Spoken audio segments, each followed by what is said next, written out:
Hello and welcome to Jake's Gallery. In this video, I'm going to give you my best tips and tricks for shooting the DC cherry blossoms at peak bloom here at the Tidal Basin. Now I'm going to go over a few things. Where you want to shoot, where around the Tidal Basin is the best spot, where you'll get shots of different monuments, when you want to shoot, what time of year and what time of day, sunrise, sunset, in between, and what you want to shoot with. Should you bring a tripod? Should you bring a flash? What kind of lens should you bring? I'll answer all these questions, and at the end, I'll show you a secret spot that most people don't know about to beat the crowds. Now, first things first, why the Tidal Basin?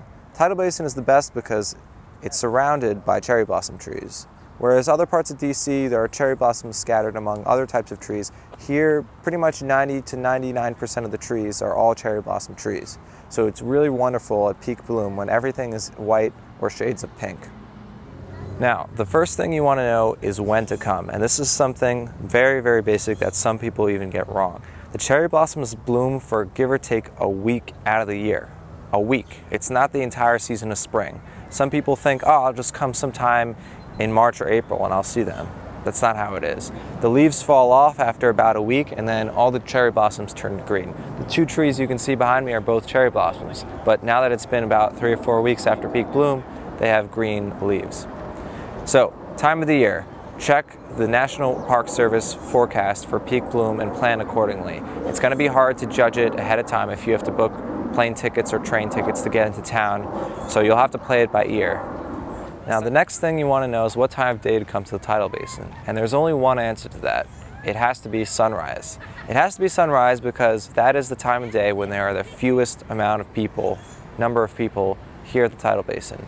Now, you'll still have a lot of runners, you'll still have a lot of people having picnics and tourists, and you'll have a ton of photographers, but that is nothing compared to sunset. You come back here at 6, 7 p.m., and you won't be able to even move around here. There'll be so many people. So, sunrise. The other benefit is there are no boats on the water because the paddle boats are closed. The waters are generally still. You get a nice diffused light. Everything is just better at sunrise. Okay, next is gear. Flash, tripod, and lenses. Starting with flash, if you get here before sunrise and you want to take pictures, you're going to need a flash. It's just too dark otherwise. Now, personally, I don't like the look of how flash looks with landscape photography. It looks fake. So I leave mine at home. But if you want to do it, that's fine. I just wait until the sun's a little bit higher, or I just crank up the ISO, find a good spot while the sun is rising. Second thing, lenses. Which lens do you want to bring? It's really up to you. It depends on what kind of shots you like to take. I'm all over the place. I just bring a zoom lens and take everything from the widest shots to telephoto to macro shots, of course without a macro lens. I was thinking about renting a macro lens this year, but at the end of the day, you don't really need to get that close to these cherry blossoms. They're not that spectacular, like this close. Getting a nice telephoto lens will do you good enough. And obviously, if you like wide open shots, you can go for that as well. However, I'll caution you that if you want to get a nice open shot and you want to get a monument in the background, it's going to be this big. So you'll probably either want a medium or telephoto lens. I just stick to my zoom lens and call it a day. Last but not least, tripod. Now, my recommendation is don't bring a tripod. Now you're going to say to me, Jake, landscape photography, you always need a tripod. What are you doing without your tripod? And I'll tell you why. Tripods obviously help you stabilize the camera so you can achieve longer shutter speeds. However, trees have leaves, and leaves move with wind. So the second there's the slightest gust of wind, the leaves are moving, and you can see that behind me. So really, 99% of the time that you're here, the leaves are going to be shaking. So the benefit you gain from a longer shutter speed is just blown away because the leaves are blurry. Now, the only excuse I can see you bringing a tripod for is HDR. If you happen to find a shot that doesn't have any leaves in it up close, maybe in the background where you wouldn't be able to tell that it blurs, and you want to take a bracketed shot, that's the only reason to bring a tripod. Moreover, when you're lugging this thing around and there are people, it's just going to be terrible. I speak from experience. I brought it the first day, the first time I did this. I never brought it since, and you don't need it. The last piece of gear that you must bring is a warm jacket. It's pretty cold here in the mornings at 5:30, 6:30 in the morning when you're going to get here. Sunrise is usually around 7:30, so come prepared. Don't be fooled by my t-shirt here. It's a warm afternoon, weeks after the cherry blossoms bloomed. Now comes the fun part. I'm going to show you all around the Tidal Basin the best spots to shoot. So let's go. We're here on the northwest side of the Tidal Basin, And it's one of my favorite spots because it's a lot quieter than the other areas. Not many people venture out over here. There's also no railings, so there's no distractions in your shots. Whereas by the boats where the paddle boat rental area is, there are railings over there. So you get unobstructed shots over here. Also, you get these beautiful cherry blossom trees perched right over the path. You know, you can literally touch them with your hands, or if you're tall enough, you'll probably hit them with your head as you walk down the path. And as you can see, the leaves are just right on the water. You can even touch them, you can get right up close to them, and they're even more majestic and awesome during peak bloom when they're pink and white. We're here at the Martin Luther King Jr. Memorial at the Tidal Basin. It's a great spot to shoot because in the morning especially, the sun hits it just right and you get a nice full light on the face and the body. And it's a really beautiful monument to begin with, one of the newest in the Tidal Basin area. So I definitely recommend checking it out, especially if you haven't been to DC in many years.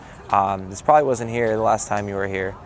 One of my favorite spots is right here, just by the Martin Luther King Memorial. You'll get this view right here of the Washington Monument, and you'll see it's covered by the green leaves of the cherry blossom trees. So these trees with green leaves now are during peak bloom are amazing. You'll see I took a similar shot that you see on your screen now in a position just like this during peak bloom. Now to get to this spot, it's just to the right of the Martin Luther King Memorial. So once you get out of the memorial, head to the water and hook a left and you'll see the Washington Monument. And from there, compose your shot. So I'm standing right in front of the Japanese lantern. The Japanese lantern is a gift from Japan, just like the cherry blossom trees are. The cherry blossom trees were gifted to the United States in 1912 by the government of Japan, as was this lantern at a later date. It's really iconic of the DC cherry blossom scene festival. It's lit once a year, and right behind it you'll see the Jefferson Memorial. Great place to take shots, very iconic thing to take a picture of. And it really symbolizes specifically the DC cherry blossoms as opposed to cherry blossoms that are planted in other cities and other places. So, highly recommended, especially during the peak bloom. We're here on the northeast side of the Tidal Basin, right by the parking lot and the paddle boats behind me. This is a great spot to shoot because it's closer to the Jefferson Memorial. So as you can see behind me, it's relatively large compared to where you'll find on the northwest and southwest sides, because over there the monument is further away. Another great thing about the northeast side is that the path leads right up to the monument. So you can use the path as a sort of leading line in photography to lead your viewers to the monument. We're here just steps away from where we were a second ago, close to the paddle boats area, and I just want to point out that right behind me the Jefferson Memorial is dead on. You can see Jefferson himself, the monument is straight ahead, it's not at a side. So this is the best point of view if you want to get a great shot of the Jefferson Memorial, Jefferson Monument itself. This is the last spot I'll show you by the Tidal Basin. It's right here. You have this really, really old cherry blossom tree, probably one of the oldest ones in the Tidal Basin area. It's right by the paddle boat rental area. It's really nice because it has more, it's more interesting, I guess I would say, than the other trees around the area that are younger. And as a bonus, I'd recommend if you're here at sunrise or a little after sunrise, you'll have to wait a bit. But if you can grab one of the paddle boats, it's a great way. You can take it and go right up to the cherry blossom trees around the shore and get shots over there. This is the last stop on the tour today. It's not at the Tidal Basin. We are on the north side of the Capitol building on the cross sections of D Street and Louisiana Northwest. And this is what I would consider a secret spot. Secret because it's not on the tourist track, it's not by the National Mall, the Tidal Basin, so there are far fewer people here. As you can see right now, it's about sunset and there aren't that many people here. And this holds true during cherry blossom season. There aren't that many people here, so it's a great place to shoot the cherry blossoms with the backdrop of the Capitol building. It's also a great place to just have a picnic and chill out and enjoy the cherry blossoms without the crowds. So that concludes the tour. I hope you enjoyed it. I just showed you my favorite spots. Of course, you can wander around DC. There are cherry blossom trees all over the place and find some great things to shoot. All right, thanks everybody. I'm Jake from Jake's Gallery. Follow me on Instagram, find me on Flickr, check out my website, jakes.gallery for prints and more. And thanks for watching. See you.